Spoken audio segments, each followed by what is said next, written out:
అడిగిన దానికి సమాధానం చెప్పమన్నాను. తిరిగి ప్రశ్న వెయ్యమనలేదు. సింధూర మీద నీ అభిప్రాయం ఏంటి? నాకు మీరెంతో అమ్మాయి గారు కూడా అంతేనండి.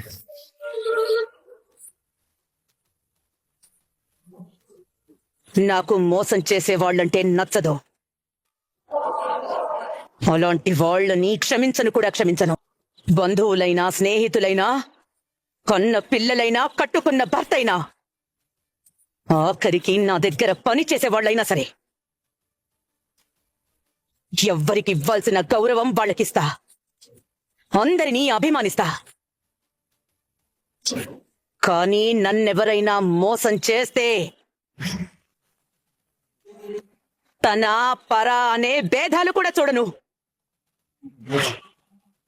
తప్పు చేసిన వాళ్ళకి ఒకటే శిక్ష, మోసం చేసిన వాళ్ళకి మరణ శిక్ష. సింధూర మీద నీకున్న అభిప్రాయం ఏంటి? మీరు నన్ను ఏం అడగాలనుకుంటున్నారు? సూటిగా. సింధూర మీద నీకున్నది ఆరాధన, అభిమానమా, గౌరవమా, లేక ఇష్టమా? లేకపోతే వీటన్నింటికి మించిన ప్రేమ? నిజం చెప్పేస్తాడు అమ్మాయి గారు. చెప్పడమే మంచిది. చెప్తే మన సమస్య ఈ రోజుతో పరిష్కారం అవుతుంది. నిజం చెప్తే అమ్మగారు చంటిని చంపేస్తారు కదమ్మా. అత్తమ్మ చంటిని చంపాలనుకుంటే చంటి ప్రాణాలు పోకముందే నా ఊపిరి ఆగిపోతుంది. మా చావే మమ్మల్ని పైలోకంలో ఒకటిగా చేస్తుంది. చెప్పు చంటి, సింధూర మీద నీకున్నది అభిమానమా, ప్రేమ?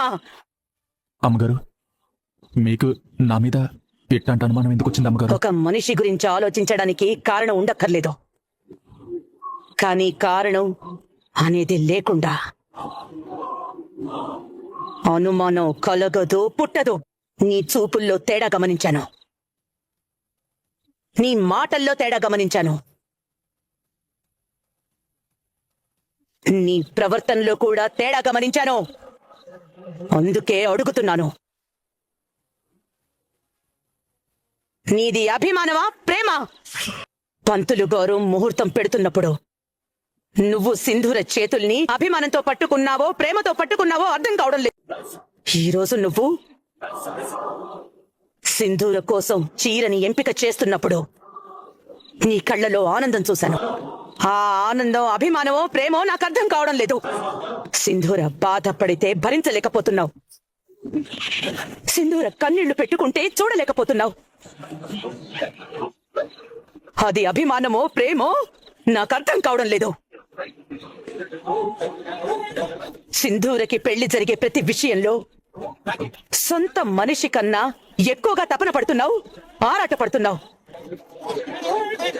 సింధూర కోసం ఏమైనా అది అభిమానమో, ప్రేమో నాకు అర్థం కావడం లేదు. ఈ మౌనం నా అనుమానాన్ని పెంచుతుందే తప్ప నా ప్రశ్నకి సమాధానం కాదు.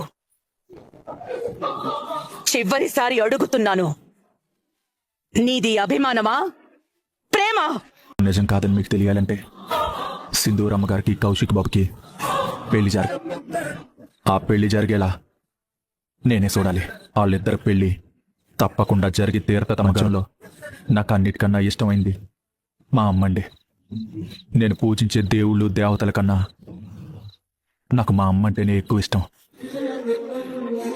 అట్లాంటి మా అమ్మ మీద ప్రమాణం చేసి చెప్తున్నాను, మీ పరువు పోయే పని ఈ చంటి ఎప్పటికీ చేయడండి. మీరు నా మీద పెట్టుకున్న నమ్మకాన్ని నిలబెట్టుకోవడం కోసం నేను ఏం చేయాలన్నా చేస్తానండి.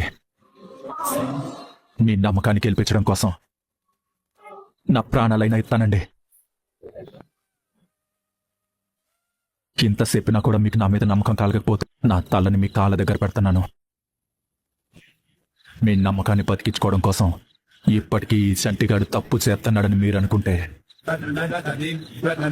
ఒక్క క్షణం ఆలోచించకుండా నన్ను వెతుక్కుంటూ వచ్చి నా వైపు ఇంత ఆవేశంగా చూస్తున్నావంటే సింధూరకి చంటికి మధ్య ఏదో ఉందన్న నా అనుమానం నిజమేనని నువ్వు తెలుసుకున్నావన్నమాట. తుప్పు పట్టిన నీ ఆలోచనలు, పురుగు వాసనొచ్చే నీ అనుమానాలు నిజం కాదు అని తెలుసుకున్నాను. నీ వంకర బుద్ధిని సక్రమంగా వాడుకునుంటే వాళ్ళిద్దరి మధ్య ఏముంది అనేది నీకు బాగా అర్థమయ్యుండేది.